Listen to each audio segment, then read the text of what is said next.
sign, Aquarius, Gemini, and Libra. Kumusta po kayong lahat? Okay, so ear sign, maraming salamat po sa walang sawang pagsubaybay sa ating pong daily horoscope. And kung ikaw ay bago pa lang sa ating channel, mag-subscribe na po kayo. And i-click mo na rin yung ating notification bell para lagi kang updated sa ating mga bagong upload. Okay, so tignan natin ear sign. Focus ng energy mo.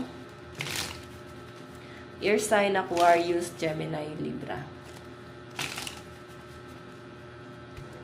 Ear sign, ear sign.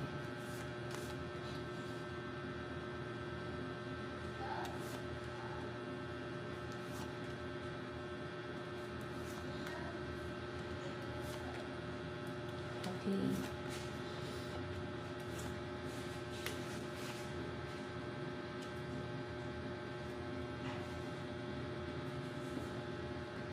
Okay, so ear sign, I think may nangyayari sa iyo ngayon, pwede sa resources mo. So, hindi mo siya guys ma-open, possible sa family mo. Okay? I think, okay yung daloy ng pera mo, pero yung work mo siguro is hindi mo siya ma-open or pwedeng masyadong private, hindi mo guys sinasabi sa kanila. Kumbaga, gagawin mo na lang tong privado. Okay, tama naman yon, no, ear sign.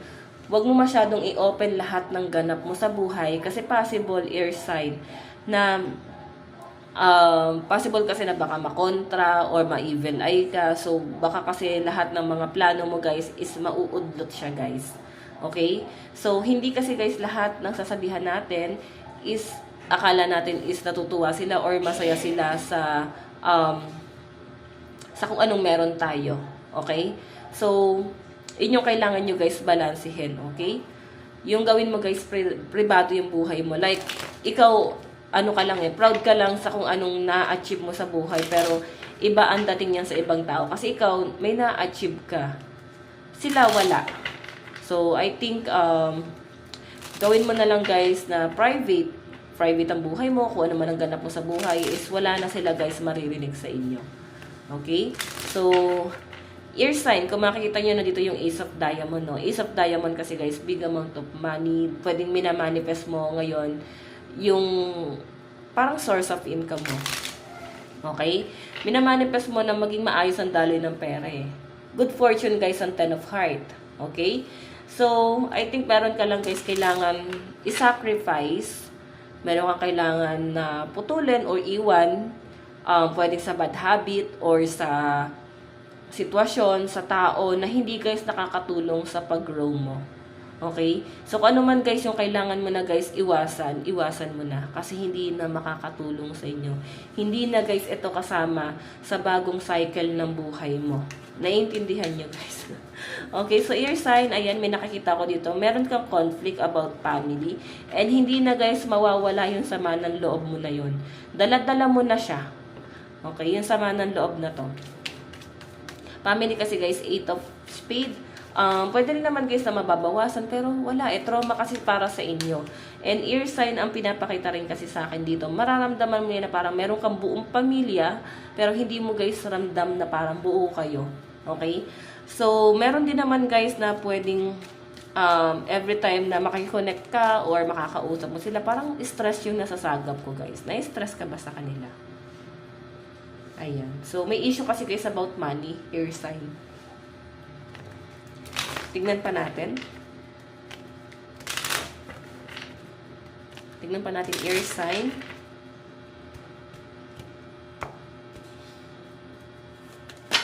Oops.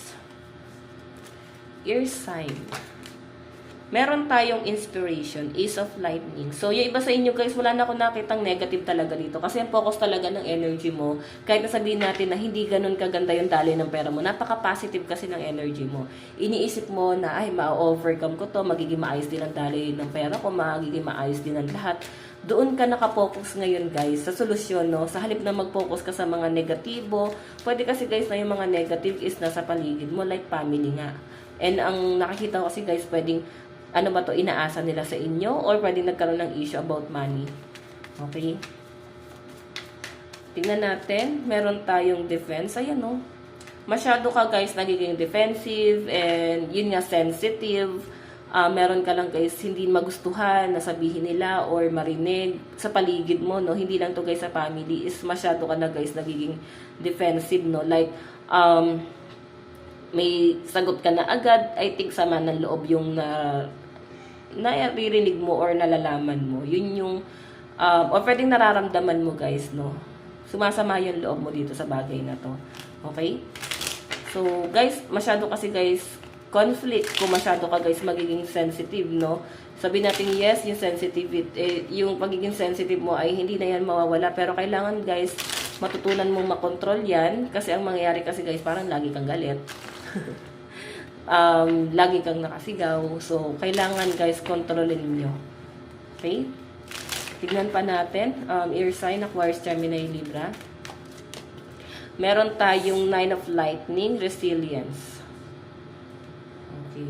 Sa dami guys ng pinagdaanan mo sa buhay, kumbaga, sinubok ka na talaga ng panahon. As in, subok ka na, nandun na sa point na malayo ka na eh. Okay, ikaw mismo nararamdaman mo sarili mo na malayo na ikaw sa dati. Okay? And I think, yung mga nangyari kasi sa inyo guys sa past, hindi para baguhin yung personality mo, hindi para baguhin yung estado mo sa buhay. Ginawa yun guys para ikaw ay may maging motivation mo tong bagay na to. Kung paano ka mag-isip, kung paano mo kukontrolin yung isang sitwasyon. Okay? So, kung bakit mo guys siya na-experience, I think merong malalim na dahilan kasi baka merong mission. Okay? So, huwag nyo guys isipin na nagkaroon ka ng matinding trauma sa past. Yun yung parang ine-embody mo ngayon na kung bakit ganito ngayon yung personality mo, kung bakit ganito ka ngayon. Isipin mo na lang guys na naging maganda naman yung balik sa inyo. Okay? So guys, lucky number mo, 7, 9, and 10. Ayan. Sabihin nyo naman ha, 7, 9, 10. Okay? Tignan natin ano ba ang inyong advice. Meron tayong forgiveness. Bring freedom. Diba? Pagpapatawad. So, ang pagpapatawad naman kasi guys, kung meron ka nga sama ng loob dito, sinasabi nga sa akin dito guys, may nagpapainit talaga ng ulo mo, no? Ang pagpapatawad naman kasi guys, hindi yan yung kusang hiniling na isang tao na patawarin mo na ako, tapos parang oo ka na lang kasi napilitan ka. Ang pagpapatawad guys, hindi yan hinihiling, no? Ang pagpapatawad guys, nabubuo siya kung gusto mo ng peace of mind. Patatawarin mo yung taong yun kung gusto mo na ng peace of mind. Okay? Tignan pa natin guys. Okay, tingnan pa natin.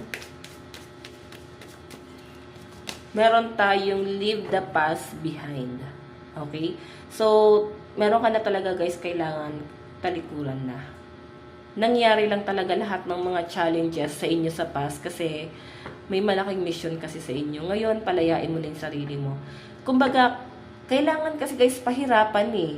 Okay, kailangan may challenge talaga kasi hindi ka matututo, hindi ikaw magiging ikaw ngayon kung hindi mo to naranasan lahat. Okay? So, wag mong isipin na pinahirapan ka ng mundo talaga. Kasi kung isipin nyo na lang guys, kung puro blessing ang ibibigay sa inyo ni universe, ano na lang ang natutunan mo sa buhay? 'Di ba? Hindi kasi yan guys natututunan sa eskwelahan. Hindi yan natututunan sa ibang tao. Natututunan kasi to guys sa experience talaga kung paano ka guys nagdesisyon and resulta ng mga desisyon mo sa buhay. Okay?